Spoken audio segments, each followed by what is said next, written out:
Yes, hello again, Cancer. It's Dadhichi here from astrology.com.au with your very brief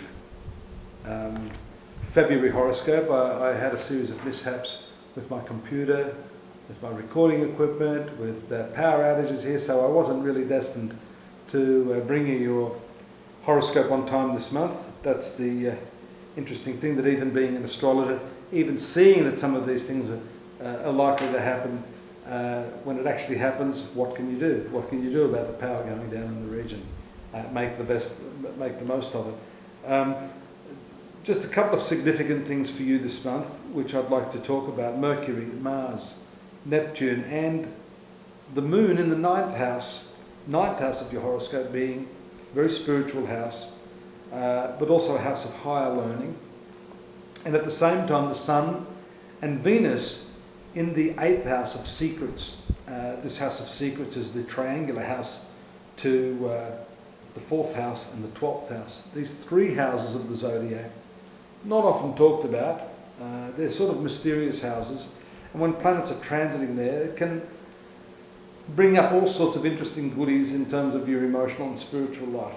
We've also just seen in your horoscope the conjunction of the Sun and Moon, which indicates a new moon in this sector.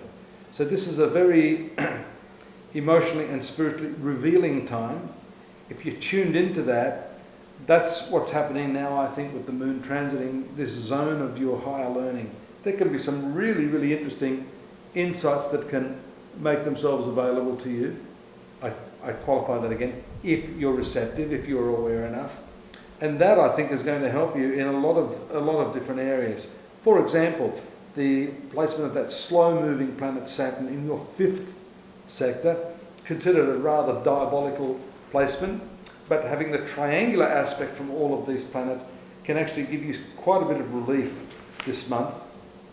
We see Venus, the planet of fulfillment, moving into your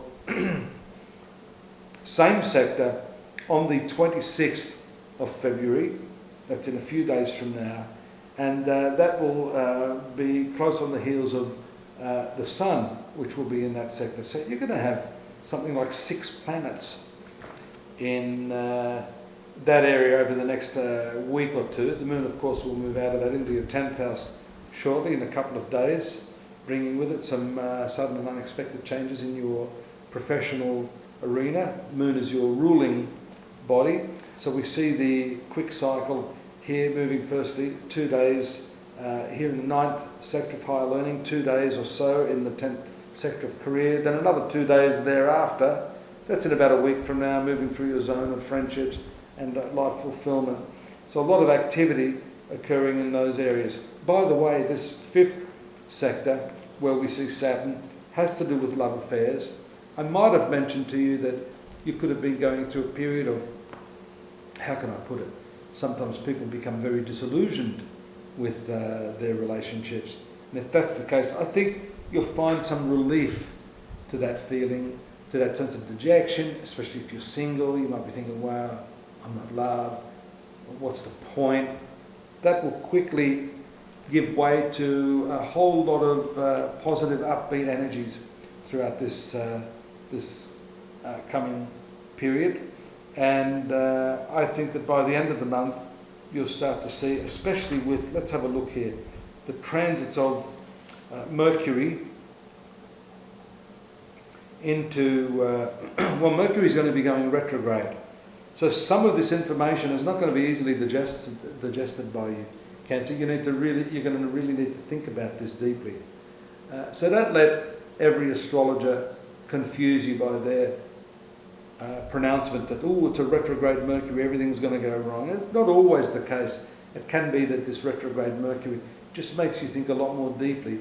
As I said at the outset of your reading, some new information is going to come to hand. It can be practical information as well, but I'm just getting a sense for the general Cancerian populace that this has more to do with spiritual insights, emotional insights from the past, really connecting the dots and piecing together in your own mind maybe a new paradigm, a new system of understanding. That may take some thinking, rethinking and rethinking again. If you can hang in there with it, and of course the the excellent trine aspect from Mercury to that serious and deep thinking Saturn in the 5th house, in the karmic, one of the karmic houses, does augur well for you to come into some clear insight, clear understanding that can help propel you forward over the next month or two. I really will try to get back to you on time this month. Computer's working, video's still not working completely. I'm trying to get the sound right this time, because I know a lot of you were complaining that you couldn't hear. After I heard that, I said, well, maybe they'll concentrate a little bit more on what I'm saying, but I know that doesn't work. It just pees people off. Look forward to your company next month. In the meantime, don't forget to join me at astrology.com.au. The heart glows when one understands what is going on. Astrology.com.au. See you there, and here again next month. Bye, Cancer.